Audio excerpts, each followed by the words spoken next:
Regulators have approved plans for the controversial Rosebank oil field. The move permits the Norwegian state energy company Equinor and the British Ithaca Energy to start developing and drilling the biggest untapped oil field in the UK.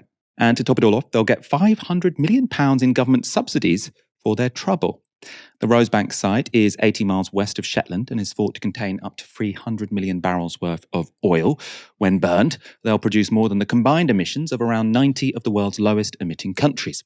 The move has infuriated climate groups that have warned for years against the destruction Rosebank would unleash.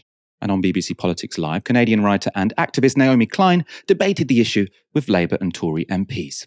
I think it's a horrific decision. I don't think that the UK is unique in approving new fossil fuel infrastructure at the very moment when we need a just transition to the next economy in the face of the accelerating climate crisis. Do we remember summer? I'm here from Canada on book tour, and my country is still partially on fire. And it's just extraordinary that this oil field, which is, it's not like some small insignificant thing. This oil field represents, by one statistic, the combined emissions of the 28 lowest emitting countries.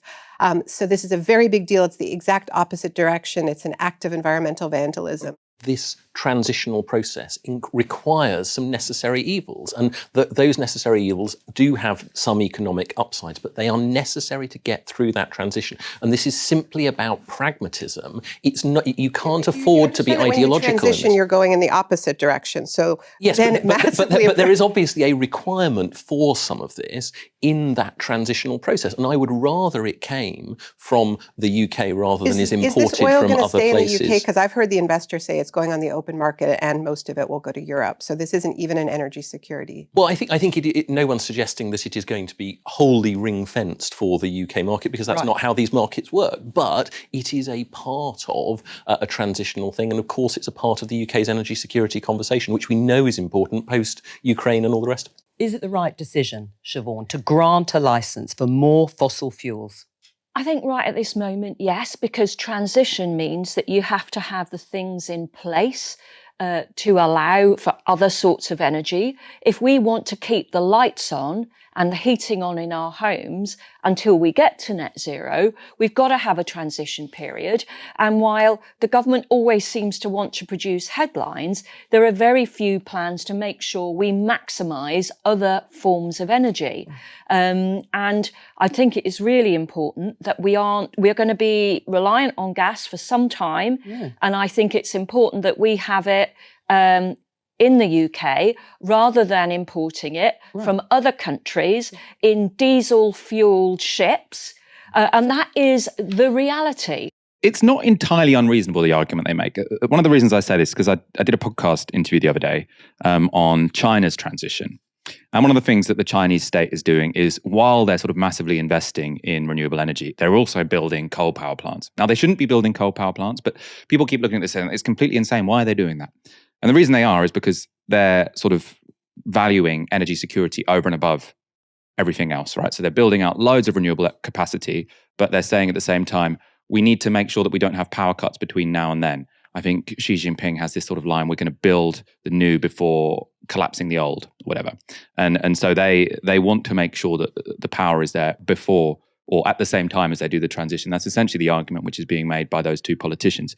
The problem, as Naomi Klein said, is that this is just oil and gas that's going to go on the open global market, right? This isn't in any way going to give us more energy security because it's been extracted by private companies. They're going to sell it for a profit on the open market. So all we're really doing is contributing to a fall in the overall price of oil and gas, which just disincentivizes people from moving to renewables. So it's not like this is this sort of excellent plan to make sure that we have energy security while we're moving to a green economy. It's just pure allowing profit makers to pump out more oil and gas, which brings down the price of it and slows down the green transition. Naomi Klein was allowed another response to this story. Let's take a look.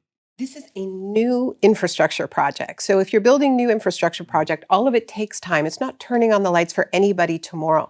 All of this is, the reason why we have to focus on new infrastructure is that when investors make these decisions, it only pays off. These are multi-billion-dollar investments. It only pays off if it stays in production for decades into the future, which is why this is not the transition we need. Yes, good point, right? This is only going to come on tap decades in the future. So it's not necessarily a question about the transition. I think also a lot of money is going to be spent on this, right? If we spent that money instead on insulating homes, for example, that would also be a good strategy. I suppose, again, you could make a similar, so in China, right, they've got these, I'm not saying we should be like China, but it's an interesting case, boys, just because it's a country I've been sort of reading a lot about when it comes to a green transition. And I think people can be a little bit, parochial when we talk about these things. What they've done is had an incredibly ambitious green transition plus investment in some fossil fuels to tide them over. We're doing the investment in the fossil fuels. We aren't doing the investment in the green transition, right? The government is saying, we can't really be bothered now. They're slowing it all down. So if you're going full steam ahead on both, I'd have a little bit more sympathy for it. But at the moment, we seem to be saying, well, we're going to slow down on all the green stuff and we're going to dig for more gas and oil. On a practical level, we should say it's not a done deal with Rosebank. It's almost certain that climate groups will launch legal action against the Rosebank decision. And that's exactly what happened with the planned new coal mine in Cumbria. Meanwhile, climate activists have pledged not to give up the fight, suggesting we may see further waves of protest and even direct action. Rivka, what do you make of this decision? What did you make of that exchange on Politics Live? Well, it's pretty shocking, isn't it, that a Canadian journalist should be the one voice of reason amidst both of our main political parties, one of which is supposed to be in opposition to this major decision, which is going to, if we are to trust climate experts, drive us over 1.5 degrees of global heating. They have said just yesterday, these climate experts, that if we continue to explore for new oil and gas, we are going to smash through the Paris Agreement's 1.5 degrees target. And that's going to make every country in the world less bearable to live in. We're going to have hurricanes. We're going to have flooding. We're going to have fires. We're going to have heat waves like we've seen in the UK already. I was in Finland this summer. I talked about it yesterday. There are now tropical mosquitoes in Finland. Do you think that's normal? I think what's really missing from a lot of this debate is a long-term thinking. Even as questionable as the arguments against Rosebank might be in the short term, it's not going to make our energy bills cheaper. It's not going to, because it's not even going to come online until the next few years. It's all going to be exported, 80% of it, and shipped back to the UK on the global markets anyway. And so it's a total fallacy. The only people it's going to enrich are people, Norwegian energy companies like Equinor, or the British company that's extracting it with them, Ithaca Energy, whose shares, by the way, went up 8% just today in the London Stock Exchange. The only person whose energy bills are getting cheaper is the CEO of Ithaca Energy.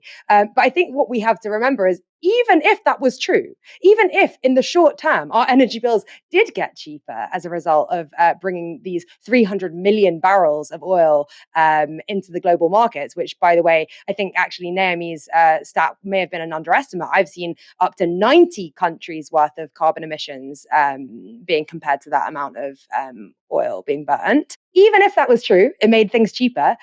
Cheaper for what? If we continue to burn energy, we're gonna have cheaper energy, and then we're gonna fall off a cliff, and our homes are gonna be flooded. There's not gonna be any more light switches to turn on and off. So I don't really understand this kind of short-term thinking that the cost of living crisis, we're sort of thinking of the short-term costs as far more important than the long-term costs. This is an existential crisis that we're facing if we continue to explore for new oil and gas. There's no debate to be had.